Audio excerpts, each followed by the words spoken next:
Hey guys, Mike from Backyard RC here with you today. I'm going to be making a carbon fiber push rod for the rudder of my Pilot Edge 540 V3. I'm going to show you guys how I do this one here. This will be the same process I'm going to be using for the rest of my push rods in this airplane. It's a great method for any larger scale aircraft or something you need a lot of strength and rigidity in. It's much stronger than a standard 440 push rod, and you can also make them a lot longer than your standard turnbuckle would be. So they come in handy when you need a custom length or something like that. So I have here with me today my 3/16 carbon fiber rod, my push rod ends that I've already attached my ball links onto, as well as BSI IC2000. That's a rubberized carbon reinforced glue, so it stays flexible but dries nice and hard and gives you the strength you need for this. So the first thing we're going to do is prep our surfaces for gluing. So we're going to go ahead here and we're going to sand the end of our push rods where they slide into these. You see they just push in together there. So we're going to go ahead and sand that surface where it's going to go. You just want to roughen up your gluing area. Make sure you have something for that glue to stick to. Now I've cut this push rod down to length already using a Dremel and a cutoff disc. There's other ways to cut carbon rod, but the one thing you want to make sure is when you cut it, you don't splinter the rod. If you splinter the rod, you cause a weak point in that push rod.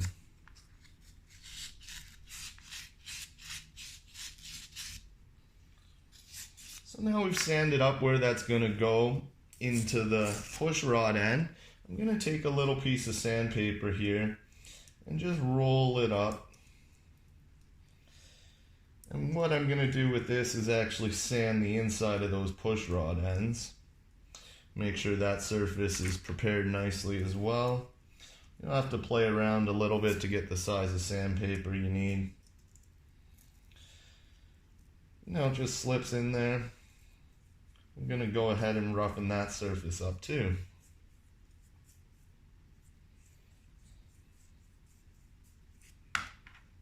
Do that to both of our push rod ends here.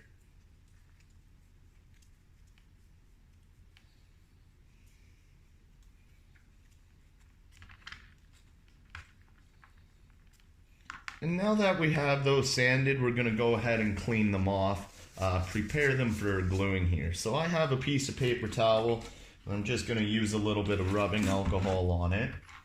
And I'm going to go ahead and just clean the ends off there. As you can see, they're quite dirty. We get quite a lot of gunk off of those, and that's what we want to remove. Now I'm also just going to take a Q-tip and put some alcohol on that. That's going to allow me to clean the inside of the push rod ends.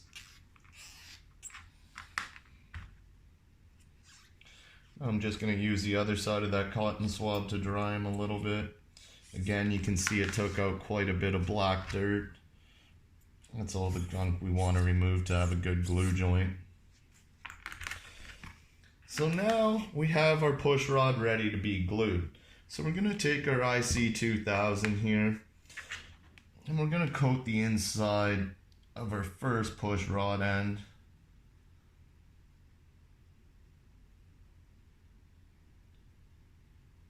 Get a nice bead in there.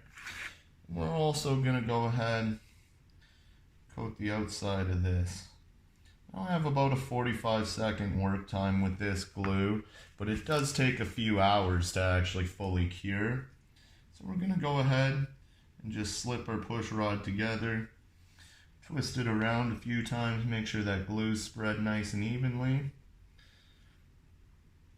And we're going to give that a couple seconds just to set up here. So now we have our first end on. We're going to do the exact same thing to our second side. So I'm going to take my push rod end again, and again coat the inside with the IC2000. This is the only glue you want to be using for carbon fiber push rods. I would not recommend epoxy or anything like that. So now we have this side prepared. We're going to go ahead and put it together, and same thing, twist it around. Make sure we have a nice gluing surface on it.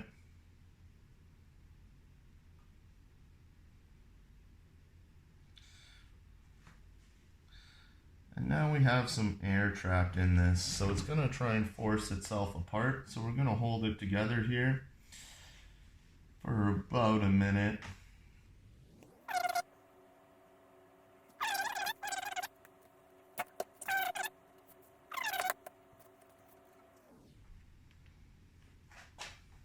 You want to know where glue's set for sure. These push rods aren't something you want coming apart on you in the air, especially on a brand new airplane.